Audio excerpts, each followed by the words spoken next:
रामनगर राज्य में सोहन अपनी पत्नी सुमन के साथ रहता था और उसका बड़ा भाई मोहन अपनी पत्नी कंचन के साथ दूसरे गांव में किराए के मकान में रहता था, क्योंकि उसकी पत्नी कंचन को उसके पिता और देवर के साथ रहना पसंद नहीं था। कंचन बहुत ही चालक प्रवृत्ति की औरत थी। उसने कभी अपने सास ससुर की सेवा नहीं की और ना ही कभी उनसे ठीक से बात की। वहीं दूसरी ओर सोहन की पत्नी सुमन बहुत समझदार और बड़े बूढ़ों की सेवा करने वाली संस्कारी बहू थी। सोहन के पिता अपने छोटे बेटे और बहू के साथ ही रहते थे। सोहन और उसकी पत्नी सुमन उनका बहुत ध्यान रखते और दिन रात उसकी सेवा करते।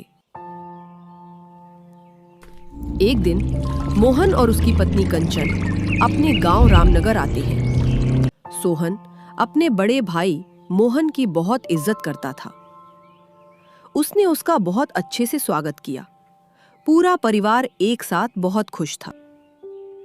सुनिए जी, आज भगवान के दर्शन के लिए हमें मंदिर जाना है। लेकिन सुमन, हम कैसे जा सकते हैं? पिताजी की तबीयत बहुत खराब रहती है आजकल। अगर हमारे जाने के बाद हमारे पीछे से उनको कुछ हो गया तो हम क्या करेंगे? अजी भैया भाभी भी तो आए हुए हैं। हम पिताजी को भैया भाभी के पास छोड़कर जाएंगे। वो एक दिन के लिए हमें मना नहीं करेंगे। थोड़ी ही देर की तो बात है, हम दोनों तुरंत ही वापस आ जाएंगे। ठीक है सुमन, तुम जाकर भैया भाभी को बुला लो, फिर हम दोनों मंदिर चलते हैं। थोड़ी ही देर बाद सोहन और उसकी पत्नी सुमन मंदिर के लिए निकल जाते हैं। तभी सोहन के पिता रामलाल की तबीयत खराब होने लगती है। वो अपनी बड़ी बहू कंचन को आवाज देते हैं। अरे ओ बड़ी बहू, सुनती हो? जल्दी यहाँ आओ बेटी।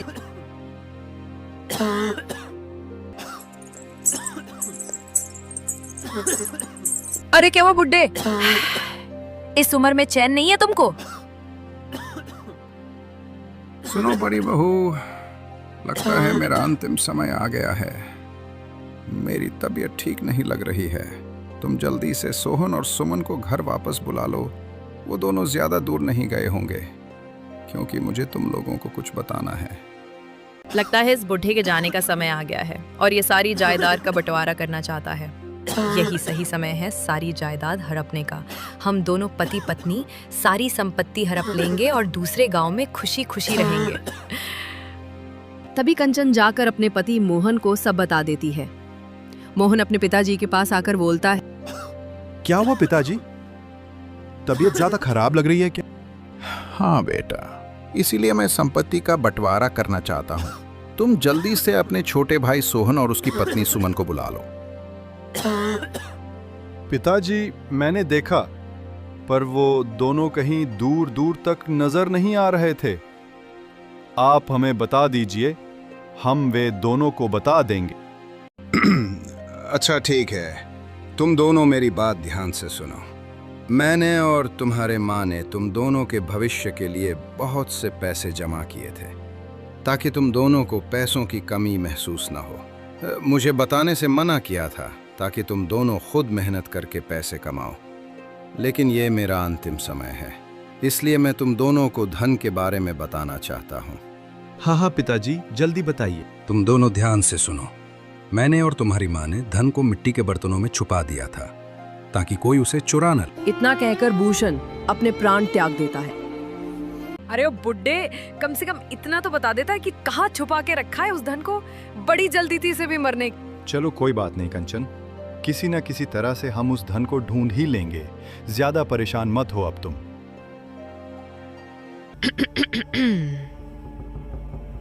सुनिए जी, अब आप सब अपने छोटे भाई को मत बताइएगा ये सब।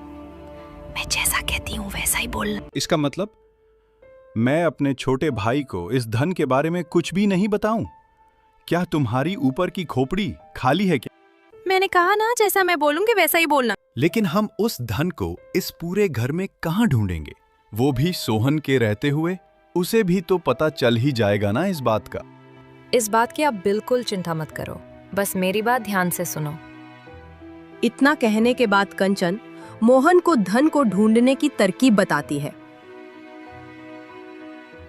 अरे वाह भाग्यवान, वाह, मानना पड़ेगा तुम्हारे दिमाग को। तभी सोहन और सुमन भी मंदिर से वापस घर लौट आते हैं। अरे पिताजी, ये क्या हो गया आपको पिताजी? आप हमें छोड़कर क्यों चले गए? अब हमारा क्या होगा पिताजी? तभी ये सब देखकर सोहन कहता है, पिताजी उठ जाओ पिताजी। भाई ये सब कब हुआ? तुम्हारे आने से 10 मिनट पहले ही पिताजी की तबीयत बहुत खराब हो गई थी और पिताजी हमें छोड़कर चले गए सोहन।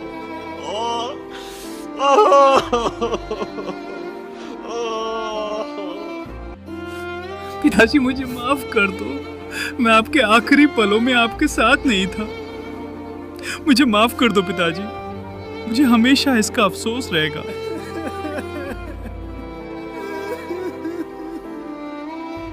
दोनों भाई मिलकर अपने पिता का अंतिम संस्कार कर देते हैं। धीरे धीरे दिन बीतते हैं और उनके पिता के सारे क्रियाकर्म खत्म हो जाते हैं। धीरे धीरे घर खाली सा हो जाता है। फिर एक दिन मोहन अपने छोटे भाई सोहन से कहता है, सुनो भाई सोहन, अब तो पिताजी हमारे बीच नहीं रहे, तो तुम अपनी पत्नी सुमन को लेकर यहाँ से चले जाओ, क्योंकि पिताजी ने सारी जायदाद और ये घर मेरे नाम कर दिया है। उनके आखिरी समय में मैं ही उनके साथ था, शायद इसलिए अब तुम इस घर में नहीं रह सकते हो। ये सब सुनकर सोहन बहुत परेशान हो जाता है। उसे कुछ समझ में नहीं आ रहा होता कि वो अब क्या करे। थोड़ी देर सोचने के बाद सोहन कहता है, अरे भैया, ये आप क्या बोल रहे हैं? पिताजी मेरे साथ कभी ऐसा नहीं कर सकते थे। वो तो मुझसे बहुत प्यार करते थे। अरे देवर जी, ऐसी बात नहीं है। आपके भाई बिल्कुल सही कह रहे हैं। पिताजी कह रहे थे कि सोहन को मेरी बिल्कुल भी चिंता नहीं है। ऐसे बीमार होते हुए भी मुझे छोड़कर चला गया। हम पिताजी के अंतिम समय में उनके साथ थे। हमने उनकी सेवा की, इसीलिए उन्होंने अपनी सारी संपत्ति हमारे नाम कर दी। अब इसमें हम क्या कर सकते हैं? जैसी पिताजी की मर्जी। नहीं भाभी, ये गलत है। पिताजी मेरे साथ ऐसा कर ही नहीं सकते। सोहन, मैं जानता था कि तुम हमारी बात का भरोसा नहीं करोगे, इसलिए मैंने हमारे गांव के मुखिया को बुलाया है। अब वही फैसला करेंगे। थोड़ी ही देर बाद वहाँ मुखिया जी आ जाते हैं और भूषण के लिखे हुए खत को पढ़ते। मैं भूषण इस कागजात में जो कुछ भी लिख रहा हूँ वो अपनी मर्जी से लिख रहा हूँ। मेरे मरने के बाद मेरे सारे खेत और मेरी सारी संपत्ति मेरे बड़े बेटे मोहन के नाम होंगे और छोटे बेटे के नाम गांव के बाहर पहाड़ी की चोटी के नीचे जो छोटी सी झोपड़ी बनी हुई है और वहां की थोड़ी सी जमीन उसके नाम कर रहा हूँ। मुखिया जी, क्या कागज पर जो लिखा है क्या सच है कि उसे मेरे पिताजी ने लिखा है? सोहन, ये तो मुझे भी समझ में नहीं आ रहा है कि तुम्हारे पिताजी ने तुम्हारे साथ ऐसा क्यों किया, लेकिन इस खत में जो भी लिखा है वो तुम्हारे पिताजी ने ही लिखा है और उसके बाद अपना अंगूठा भी लगाया है। अरे मुखिया जी, इसकी वजह मैं बताता हूँ। मेरा भाई सोहन और उसकी पत्नी सुमन मेरे पिताजी का बिल्कुल भी ध्यान नहीं रखते थे और तो और उन पर बहुत अत्याचार भी करते थे। पिताजी की तबीयत खराब होते हुए भी ये लोग बाहर घूमने चले गए, इसलिए पिताजी इनसे बहुत नाराज थे। मैंने और कंचन ने पिताजी की बहुत सेवा की, इसलिए पिताजी ने सारी संपत्ति मेरा नाम कर दी। नहीं मुखिया जी, ये सब झूठ है। मैं और मेरी पत्नी पिताजी का बहुत अच्छे से ख्याल रखते थे। पिताजी हमारे साथ खुश भी थे। हाँ सोन, तुम बिल्कुल सही कह रहे हो, लेकिन मैं कुछ नहीं कर सकता। तुम्हारे पिताजी ने साफ साफ लिखा है और सबूत के तौर पर अपना अंगूठा भी लगाया है, इसीलिए मैं इस मामले में कुछ नहीं कर सकता। मुखिया के इतना कहते ही मोहन और कंचन बहुत खुश हो जाते हैं। तभी मोहन मुखिया से कहता है, मुखिया जी, अब आप सोहल को साफ साफ बता दीजिए कि वो अपनी पत्नी को लेकर यहाँ से चला जाए। भैया आप क्या कह रहे हैं? मैं आपका छोटा भाई हूँ। पिताजी मुझसे नफरत करते थे तो क्या हुआ? आप तो मुझे अपना पास रख सकते हैं ना? इन सभी बातों को सुनकर मुखिया बोलता है, सोहन, तुम्हारे पिता के लिखे वसीयत के अनुसार गांव के बाहर की झोपड़ी और थोड़ी सी जमीन तुम्हारी है। तुम अपनी पत्नी को लेकर वहां चले जाओ। लेकिन मुखिया जी, वह झोपड़ी तो पूरी तरह से खराब है। हम भला वहां कैसे रहेंगे? अरे इसमें गलत क्या है? तुम लोगों को वैसा ही परिणाम मिला जैसा तुमने पिताजी के साथ किया, और हमें भी वैसा ही परिणाम मिला जैसा हमने पिताजी के साथ किया। नहीं भाभी, आप बिल्कुल झूठ बोल रही हैं। पिताजी हमारे साथ ऐसा नहीं कर सकते। पिताजी हम दोनों से बहुत प्यार करते थे और हम लोग भी पिताजी की बहुत सेवा करते थे। देखिए मुखिया जी, अब आप ही इन दोनों को समझा दीजिए कि यहाँ पर खड़े होकर हम दोनों से बहस ना करें और चुपचाप यहाँ से चले जाएं। देखो सोहन, तुम्हारे पिता के वसीयत के अनुसार ये घर तुम्हारे बड़े भाई के नाम है। अगर वो लोग नहीं चाहते तो तुम लोग यहाँ नहीं रह सकते। तुम्हें यहाँ से जाना ही होगा। मैं इन्हें अपने साथ नहीं रखना चाहता मुखिया जी, क्योंकि इन्होंने पिताजी के साथ बहुत बुरा व्यवहार किया है। इन्हें तो अपनी गलती की सजा मिलनी ही चाहिए। सुनी जी, चलिए यहाँ से। अब ये घर हमारा नहीं है, कोई नहीं है हमारा यहाँ अपना। अब पता नहीं जी, भैया भाभी ने हमारे साथ ऐसा क्यों किया। उन्होंने हमारे बारे में एक बार भी नहीं सोचा। अरे सुमन, हमने पिताजी की इतनी सेवा की, फिर भी उन्होंने हमारे साथ ऐसा किया। इसमें भैया भाभी का क्या दोष है? चलो अब यहाँ से, अब हमारा यहाँ कोई काम नहीं है। फिर वो दोनों वहां से चले गए।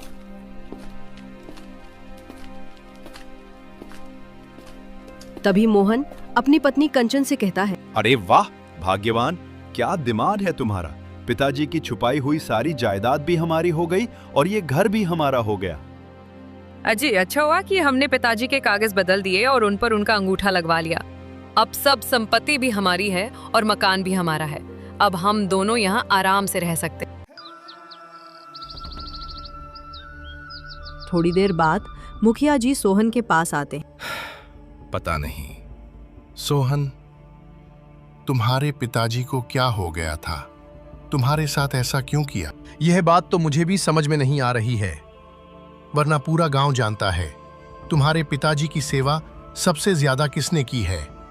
मुखिया जी, मुझे जमीन जायदाद का कोई लालच नहीं है, लेकिन पिताजी के मन में हमें लेकर इतनी नफरत थी, ये बात मुझे अंदर ही अंदर खाई जा रही है। अब जो होना था हो गया सोहन बेटा। चलो अब मैं चलता हूं। तुम्हें किसी भी चीज की जरूरत हो तो मुझे बता देना। इतना कहने के बाद मुखिया वहां से चला जाता है। सोहन अपनी पत्नी सुमन से कहता है, सुमन, अब हम क्या करेंगे? मुझे बिल्कुल भी अच्छा नहीं लग रहा है कि पिताजी हमसे इतनी नफरत करते थे। नहीं नहीं, ऐसी बात नहीं है। पिताजी तुमसे बिल्कुल भी नफरत नहीं करते थे, वे हमसे बहुत प्यार करते थे। तुम कल मुखिया जी के पास जाओ, वे तुम्हें कोई काम जरूर दिलवा देंगे। अब चलो अंदर चलते हैं और सफाई करते हैं। सुमन घर के अंदर जाती है और साफ सफाई करने लगती है। थोड़ी ही देर बाद घर के अंदर से सुमन सोहन को आवाज लगाती है, अजी सुनते हो क्या? जल्दी अंदर आओ, ये देखो क्या है। सोहन जल्दी से घर के अंदर जाता है। क्या हुआ भाग्यवान, क्यों चिल्ला रही हो? देखो, सफाई करते समय मुझे 4-5 मिट्टी के घड़े मिले। क्या हो सकता है? रुको जरा, मैं इनको खोल के देखता हूँ। सोहन उन घड़ों को खोलता है तो वो सारे घड़े सोने के सिक्कों से भरे हुए थे। सुमन, अब मैं समझा कि पिताजी ने हमें ये झोपड़ी क्यों दी। मैं अभी जाकर मुखिया जी को सारी बात बताता हूँ। फिर सोहन मुखिया जी के घर जाता है और उनको सारी बात बताता है। तब मुखिया सोहन के घर सोने के सिक्कों को देखने के लिए जाते हैं। कुछ ही दिनों में ये बात पूरे गांव में फैल जाती है। एक दिन गांव का एक आदमी मोहन के पास आता है और बोलता है, अरे मोहन भाई, गजब हो गया। अरे भैया, क्या गजब हो गया, जरा मुझे भी तो बता। तुमको पता नहीं है क्या कि तुम्हारे भाई सोहन की झोपड़ी में 4-5 सोने के सिक्के से भरे घड़े मिले? अरे भाई, क्या बोल रहे हो? तुम्हारा दिमाग तो ठीक है। सच कह रहा हूँ। अगर तुम्हें मेरी बातों पर भरोसा नहीं है तो तुम मेरे साथ चलकर खुद देख लो।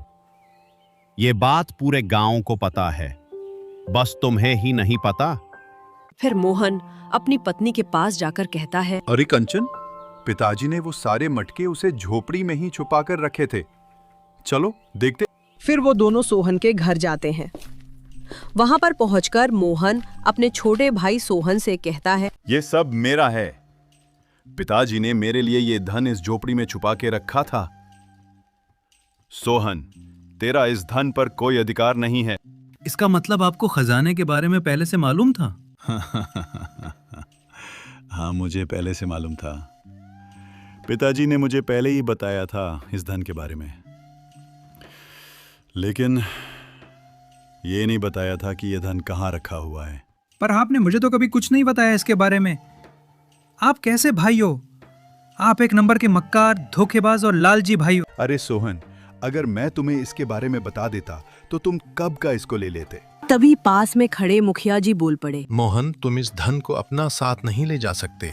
कानूनी तौर पर यह घर सोहन का है, इसलिए इस धन पर भी उसका ही अधिकार है। मुखिया जी, वो कागजात नकली थे।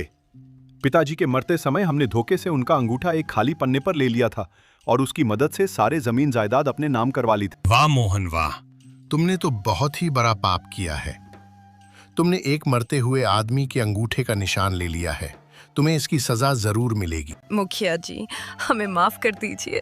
मुखिया जी, ये सब मैंने ही इनसे करने को कहा था, हमें माफ कर दीजिए। तुम लोगों को सजा तो जरूर मिलेगी।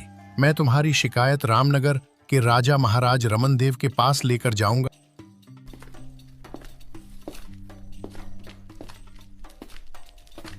इसका मतलब पिताजी मुझसे नाराज नहीं थे। वो मुझे अपने आखिरी समय में भी याद कर रहे थे। हाँ भाई, पिताजी तुमसे नाराज नहीं थे।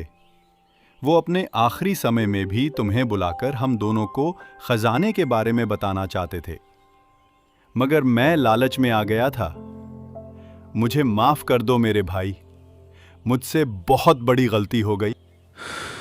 भैया, आपने मुझे धन संपत्ति नहीं दी, इसका मुझे दुख नहीं है, लेकिन आपने मुझसे पिताजी के नाम पर इतना बड़ा झूठ बोला, इसके लिए मैं आपको कभी माफ नहीं करूंगा। आप एक नंबर के मक्कार, धोखेबाज और लालची भाई हो।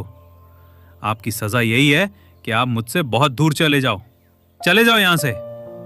आज से मैं भी मर गया हूं आपके लिए, ये समझ लेना। मोहन और कंचन के हाथ में कुछ भी नहीं लगता और दोनों वहां से चुपचाप चले जाते हैं। दोस्तों, आपको आज की कहानी कैसी लगाई हमें कमेंट करके जरूर बताएं और ऐसी ही कहानियों को देखने लिए हमारे चैनल टूनपुर को जरूर सब्सक्राइब कर लें। हम आपके लिए ऐसी मजेदार कहानियां लाते रहेंगे। की बात है, रामपुर नाम के गांव में अशरफी लाल नाम का एक लालची और बेईमान जमींदार रहता था। वो अपनी जमीन गरीब किसानों को ठेके पर देता था और उन गरीब किसानों से बहुत ज्यादा कर वसूलता था। जमींदार अशरफी लाल बहुत ही ज्यादा लालची था। गरीब किसानों को बहला फुसलाकर पहले ठेके पर काम करवाता और बाद में किसानों से ही शर्त रख देता। इन गरीब किसानों की भी क्या जिंदगी है, बस 2 वक्त की रोटी के लिए दिन भर काम करते रहते हैं और बाद में 2 वक्त की रोटी के लिए तरसते रहते हैं। और हमें देखो, हम बस इन्हें आदेश देते हैं और समय आने पर सारी फसल हमारे गोदामों में भर जाती है और ये किसान हमारे आगे जी हुजूरी करते रहते हैं, हमारा हर काम करते हैं। इसे कहते हैं जमींदार अशरफी लाल का दिमाग। जी मालिक, आप तो यहाँ के जमींदार हो। सभी किसानों को अपनी मुट्ठी में रखते हो इनकी मेहनत का फायदा उठाना आप भली भांति जानते हो मालिक। पूरे गांव पर आपका ही राज्य है, आपकी मर्जी के बिना यहाँ एक पत्ता भी नहीं हिलता। यहाँ का राजा तो हूं ही मैं। इन बेवकूफ किसानों को ऐसी ऐसी शर्तों पर जमीन उधार देता हूं, मेहनत ये करते हैं और फसल में हड़प लेता हूं। आखिर इनकी औकात ही क्या है मेरे सामने। जमींदार अपने नौकर से ये सब बातें कर ही रहा होता है, तभी उसके पास किशन नाम का एक गरीब किसान आता है जो बहुत दुखी और परेशान होता है। ये मालिक, मैंने सुना है कि आप गरीब किसानों को जमीन ठेके पर देते हो। भाई, तुमने बिल्कुल ठीक सुना है, मैं अपनी जमीन ठेके पर देता हूं। मालिक, तो आप मुझे भी जमीन ठेके पर दे दीजिए। मैं भी आपकी जमीन पर 1 साल के लिए ठेके पर काम करना चाहता हूं।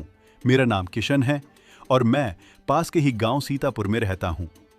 ठीक है किशन, मैं तुम्हें अपनी जमीन ठेके पर दे दूंगा, पर उसके लिए मेरी कुछ शर्तें हैं। जी मालिक, बताइए आपकी क्या शर्त है? शर्त यह है कि तुम्हें मेरी जमीन पर काम करना होगा और 1 साल के बाद उस जमीन पर जो भी फसल होगी उसका आधा हिस्सा तुम्हारा होगा और आधा हिस्सा मेरा होगा। ठीक है मालिक, मुझे आपकी शर्त मंजूर है। जमींदार से जमीन की कागजी कार्रवाई करवाने के बाद किशन वहां से अपने घर चला जाता है।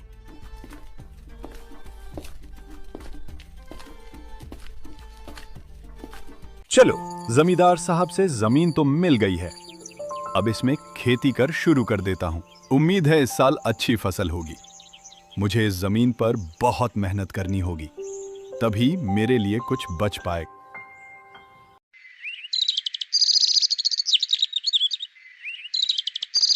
और अगले दिन खेती करने के लिए उस खेत में पहुंच जाता है। उस खेत पर दिन रात खड़ी मेहनत करता है और फसल उगाता है।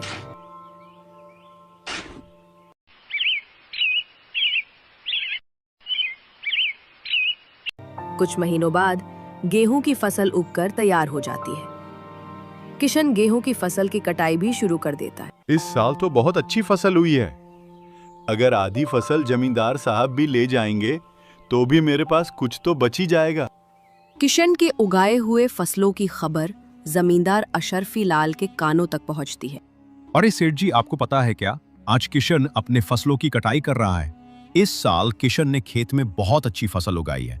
उसकी फसल तो बहुत अच्छी फसल लहलहा रही थी। अब तो किशन ने उसकी कटाई करनी भी शुरू कर दी है। अरे सच में ये तो बहुत अच्छी खबर है कि किशन आज फसल की कटाई कर रहा है। चलो चलकर देखते हैं।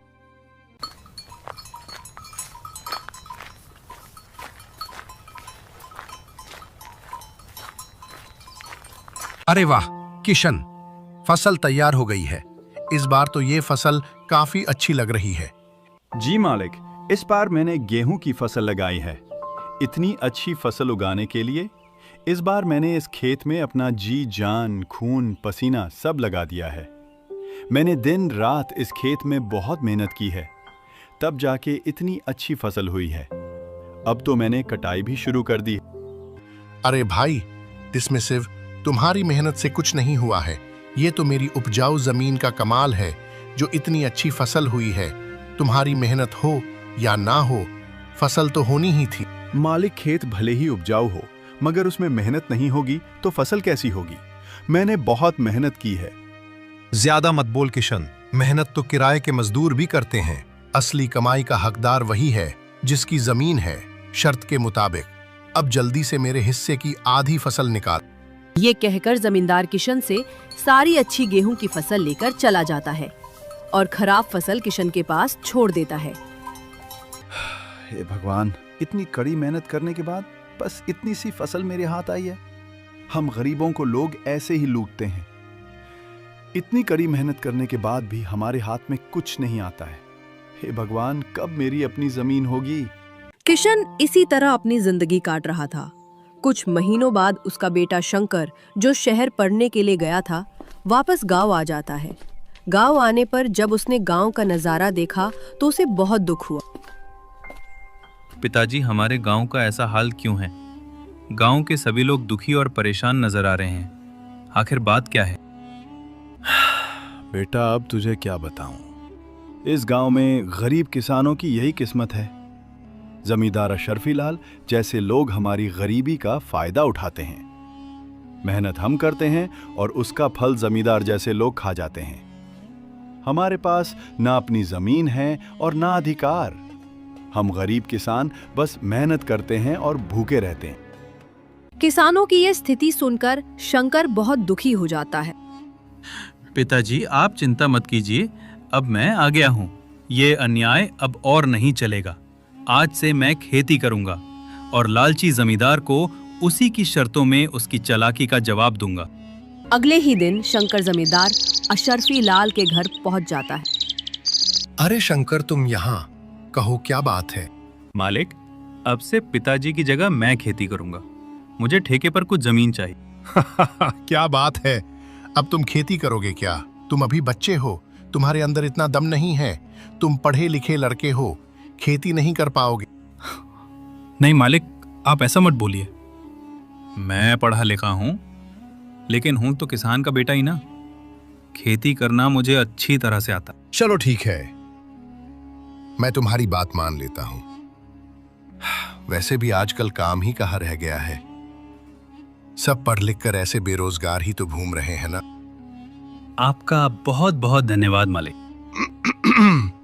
धन्यवाद बाद में दे देना। फर्म पहले मेरे नियम और शर्तें तो सुन लो। आपकी क्या शर्तें मालिक, बताइए। जमींदार अशरफी लाल मन में सोचता है, ये तो बच्चा है। इस बार इसे कुछ ऐसी शर्त बता देता हूं जिसकी इसकी सारी फसल मेरी हो जाएगी। वैसे भी इसका पिता किशन हर साल गेहूं ही लगाता है, तो ये भी गेहूं ही लगाएगा। अच्छा शंकर सुनो, तुम जो भी फसल लगाओगे उसका आधा हिस्सा मैं रखूंगा और आधा हिस्सा तुम रखोगे, लेकिन ऊपर का हिस्सा मैं रखूंगा और नीचे का हिस्सा तुम रखोगे। अगर मेरी ये शर्त मंजूर है तो बोलो। ठीक है मालिक, मुझे आपकी शर्त मंजूर है, ऐसा ही होगा।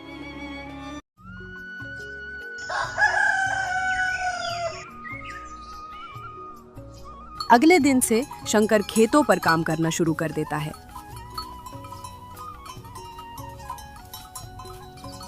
शंकर ने इस बार गेहूं के बदले आलू की फसल लगाई और कुछ महीने बाद फसल तैयार हो गई। आलू की फसल बहुत अच्छी हुई थी। अब शंकर खेत से आलू निकालने लग जाता है। फसल की खबर मिलते ही जमींदार अशरफी लाल शंकर के पास आता है। अरे वाह वाह शंकर, फसल तो बड़ी अच्छी हुई है, पर शर्त तो याद है ना तुम्हें? आधा मेरा और आधा तुम्हारा। हाँ हाँ मालिक, मुझे सब कुछ याद है। आधा आपका और आधा मेरा। और आपने कहा था कि नीचे का हिस्सा मेरा होगा और ऊपर का हिस्सा आपका होगा, तो आप ऊपर का हिस्सा ले सकते हैं। अरे मालिक, इसने तो चालाकी कर दी। ये गेहूं की फसल नहीं है, ये तो आलू की फसल। अरे ये क्या, इस बार तुमने आलू लगाया है? हाँ मालिक, पिताजी इतने सालों से गेहूं की ही फसल लगा रहे थे, तो मैंने सोचा कि इस बार आलू की फसल लगा देता हूँ। अरे पर अब मैं क्या करूंगा इस घास फूस को लेकर, जबकि सारे आलू तो तुम ले रहे हो। आप ही की शर्त है मालिक, आप ही ने शर्त बताई थी और अब आप ही शर्त मानने को तैयार नहीं है। मैं कुछ नहीं जानता, आप अपना ऊपर का हिस्सा ले जाइए। इस तरह शंकर ने अपने चालाकी दिखाते हुए लालची जमींदार को मुंह तोड़ जवाब दिया और सभी आलू लेकर घर आ गया। सब घास फूस जमींदार अशरफी लाल के हिस्से छोड़ आए। मालिक, पूरे गांव में आज तक किसी ने भी आपसे चालाकी दिखाने की हिम्मत नहीं की, और ये शंकर का बच्चा आपको इतनी आसानी से बेवकूफ बना गया। अरे वो बच्चा मुझे क्या बेवकूफ बनाएगा, आने दो उसे। अगली बार मैं उसे ऐसा सबक सिखाऊंगा कि मुझसे दोबारा उलझने की कोशिश नहीं करेगा।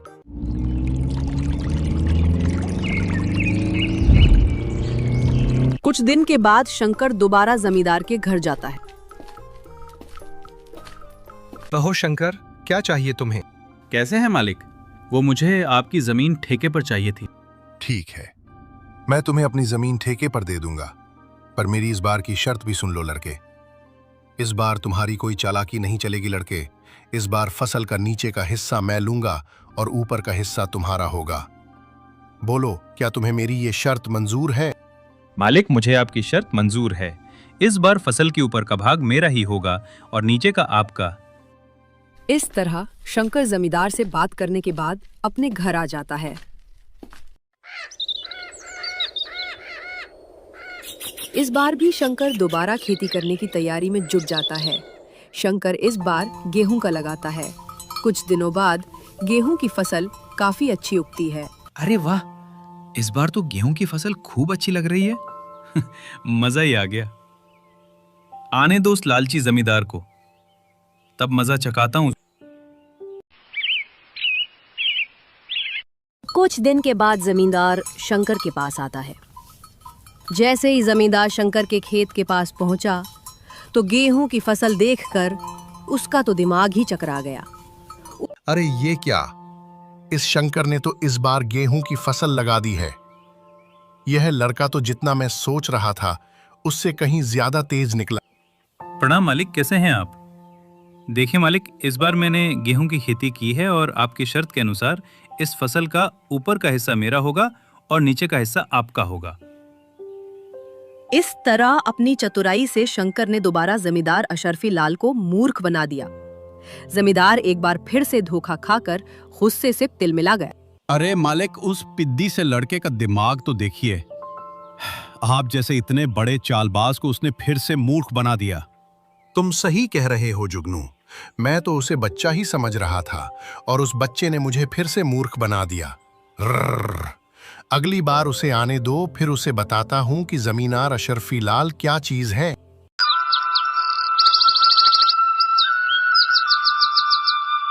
शंकर ने गेहूं की कटाई की और सारी फसल अपने घर ले आया।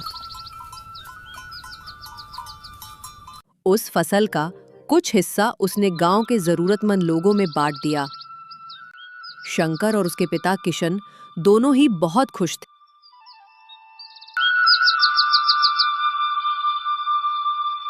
चलो आज उस लालची जमींदार के पास जाकर उससे दोबारा मुलाकात करता हूँ और इस साल भी ठेके पर जमीन लेकर फसल उगाता हूँ।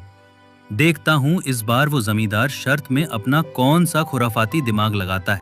ये सोचकर शंकर उस जमींदार के पास ठेके पर जमीन के लिए दोबारा जाता है। अच्छा, तो तुम मुझसे मिलने दोबारा आ गए। देखो बच्चे, ज्यादा होशियार बनने की कोशिश मत करना। मैं भी जमींदार अशरफी लाल हूं। जलवा है मेरा इस गांव में, समझे? मुझे होशियारी नहीं आती है मालिक। मैं तो एक गरीब किसान का बेटा हूँ। होशियार तो आप लोग हो जो गांव के गरीब किसानों की मजबूरी का फायदा उठा रहे हो। अपनी जबान पर काबू रखो। शंकर, तुम ये क्या बोल रहे हो? जिस काम के लिए आए हो वो बात करो। यहाँ ज्यादा ज्ञान बांटने की जरूरत नहीं है। ठीक है मालिक, चलो काम की बात करते हैं। मुझे इस बार भी आपकी जमीन ठेके पर चाहिए। बताइए इस बार आपकी क्या क्या शर्त है? शर्त तो है। तू खुद को बड़ा होशियार समझता है ना बच्चे। चल, इस बार फसल का ऊपर का और नीचे का हिस्सा मेरा होगा और बीच का हिस्सा तेरा होगा। अब बोल, क्या ये शर्त मंजूर है? बिल्कुल मंजूर है मालिक, जैसा आप कहे। चलिए अब मैं चलता हूँ, मुझे फसल उगाने की तैयारी भी करनी है। लालची जमींदार की बात मानकर वो अपने घर चला जाता है। वो फिर से फसल उगाने की तैयारी में लग जाता है और इस बार वो गन्ने की फसल लगाता है। शंकर बेटा, इस बार खेती में कौन सी फसल लगाई है? इस बार मैंने गन्ने की खेती की है। फसल काफी अच्छी हुई है। इस बार भी आमदनी अच्छी ही होगी पिताजी। ये तो बहुत अच्छी बात है बेटा, तुम ऐसे ही मेहनत करते रहो बस। कुछ दिनों बाद लालची जमींदार और जुगनू दोनों शंकर के पास आते हैं। मालिक, इस बार सूरज का तो दिमाग ही चक्र जाएगा।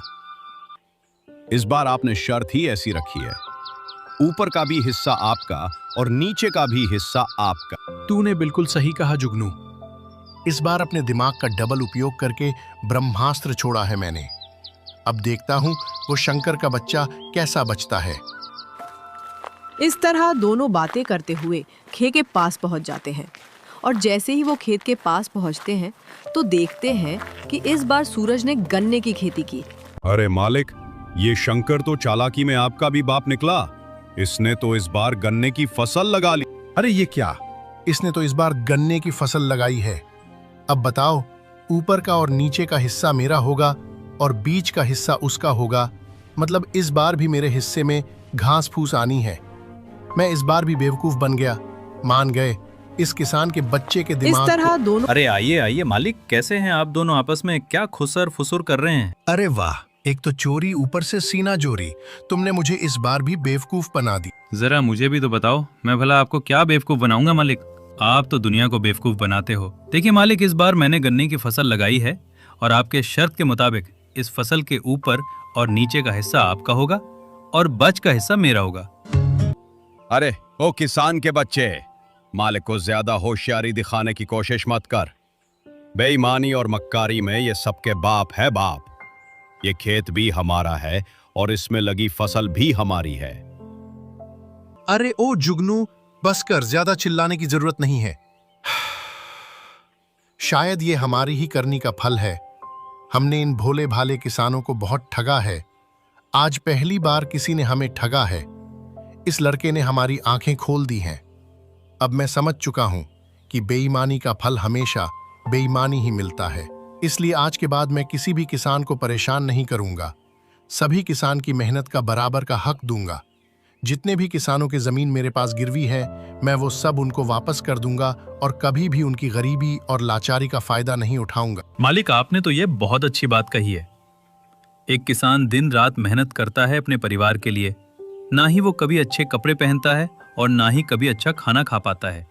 अपने परिवार का पेट भरने के लिए वो दिन रात अपना पेट जलाकर वो मेहनत करता है। ऐसे में इनको तकलीफ देना या इनके साथ बेईमानी करना अच्छी बात नहीं है।